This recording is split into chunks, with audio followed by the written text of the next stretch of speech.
अग्रिम होली की सभी को शुभकामनाएं। आइए हम लोग पहले आज भक्त प्रहलाद के महत्व को समझेंगे। भक्त प्रहलाद और उनकी बुआ होलिका से जुड़ी हुई कहानी को जानें। हम लोग एक दिन पहले होलिका दहन करते हैं, उसके अगले दिन होली मनाते हैं। होली रंगों का त्यौहार है। इन त्यौहार में कुछ परंपराएं हैं, कुछ धार्मिक कहानियां हैं। उन सारी धार्मिक कहानियों को जानेंगे। आखिर भक्त प्रहलाद और होलिका का क्या संबंध है इस होली और होलिका दहन से। होलिका दहन यानी प्रहलाद की अपनी बुआ थी, उनकी दहन हो गया, वो समाप्त हो गई, अग्नि में प्रवेश कर गई, अग्नि में जल गई। तो आइए बिना विलंब किए आपको होलिका दहन के बारे में बताते हैं। होलिका दहन भारतीय संस्कृति का एक महत्वपूर्ण त्यौहार है, जिसे होली के एक दिन पहले मनाया जाता है। यह पर्व बुराई पर अच्छाई की जीत, नकारात्मकता की नाश और नव जीवन की शुरुआत का प्रतीक है। होलिका दहन से जुड़ी अनेक कथाएं, धार्मिक मान्यताएं, रीति रिवाज और वैज्ञानिक पहलू भी है, जो इसे एक महत्वपूर्ण सामाजिक एवं आध्यात्मिक उत्सव बनाते हैं। तो आइए बिना विलंब किए होलिका दहन का पौराणिक महत्व को जानते हैं। होलिका दहन का सबसे प्रमुख संदर्भ भगवान विष्णु और भक्त प्रहलाद की कथा से मिलता है। तो आइए भक्त प्रहलाद और होलिका की कथा को जानते हैं। हिरण्यकश्यप जो एक अहंकारी असुर राजा था, एक दिन भगवान ब्रह्मा से अमरत्व का वरदान प्राप्त किया था।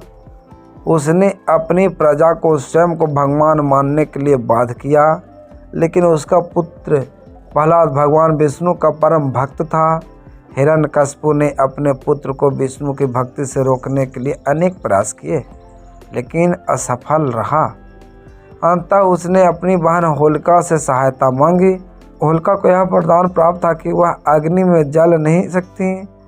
उसने प्रहलाद को अपने गोद में लेकर अग्नि में बैठने का निश्चय किया, ताकि प्रहलाद जल जाए और वह सुरक्षित रहे। किंतु भगवान विष्णु की कृपा से प्रहलाद सुरक्षित रहा और होलिका स्वयं जलकर भस्म हो गई।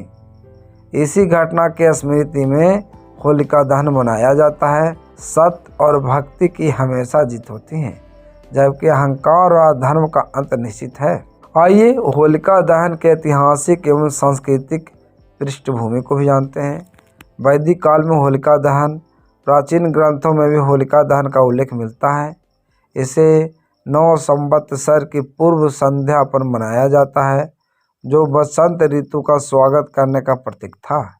यह अनुष्ठान पुराने पापों और बुराइयों को जलाकर नए जीवन का शुरुआत करने का संदेश देता था। विभिन्न राज्यों में होलिका दहन की परंपराएं अलग अलग हैं।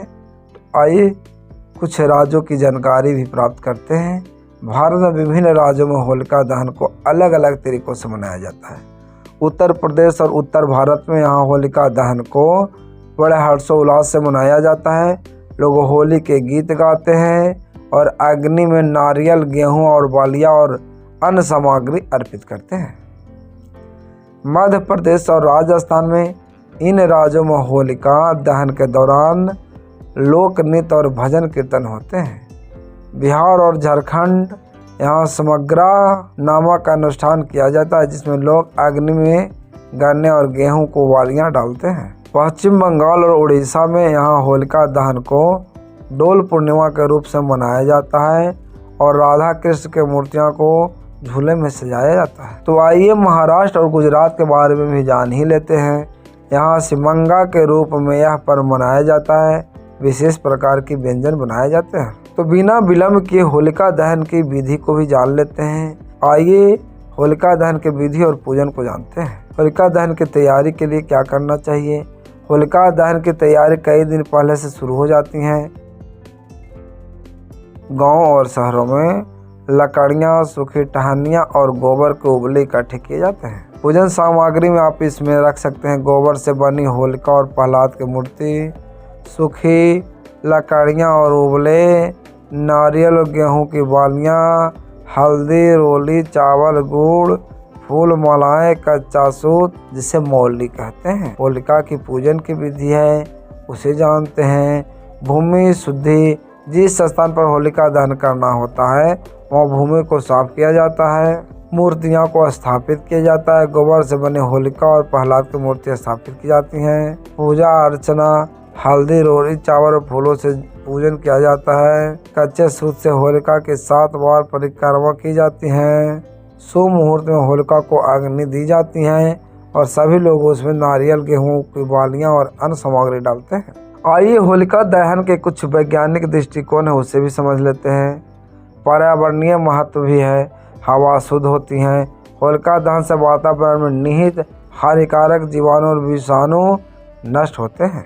फसल सुरक्षा, खेतों में लगे हानिकारक कीटों का नाश होता है जिससे फसल सुरक्षित रहती है।